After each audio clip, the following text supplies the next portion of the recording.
Bonjour madame. Bonjour, Ici c'est Elvis du Ghana. Vous voulez vous présenter, s'il vous je plaît? suis Magali Losange, attachée de coopération pour la langue française pour l'ambassade de France au Nigeria. Alors, vous avez participé au séminaire régional langue française ici à Yaoundé au Cameroun. Quelle a été votre expérience? Est-ce que vous pensez que ce séminaire a été un succès ou pas?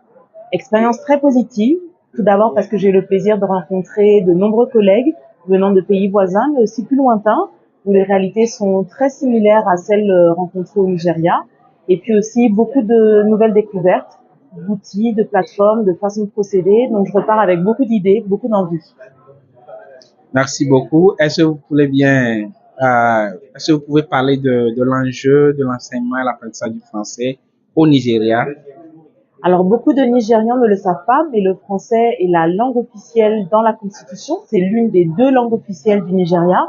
Et ça remonte aux années 60 où l'ancien président souhaitait réunir, rassembler les pays d'Afrique de l'Ouest grâce à la langue, donc l'anglais et le français. De fait de cette position stratégique dans la Constitution, l'enseignement du français est obligatoire au niveau du secondaire. Et donc, beaucoup de Nigérians ont à un moment appris, découvert le français et malheureusement pas toujours comme il le faut pour pouvoir maîtriser la langue. Donc aujourd'hui, l'enjeu, c'est justement d'améliorer la qualité de l'enseignement et de l'apprentissage du français pour permettre aux Nigérians de mieux communiquer, d'échanger avec les voisins, mais aussi avec le reste du monde, puisque les Nigérians ont bien conscience que la langue française est une langue extrêmement puissante. Vous avez assisté au troisième thème aujourd'hui qui est l'usage de l'IA en éducation, euh, aux ateliers, des présentations et tout sur ça, et puis l'expérience du Ghana. Est-ce que vous pensez que le Nigeria est bien posé pour intégrer intégralement l'IA en éducation et est-ce que ça se fait déjà?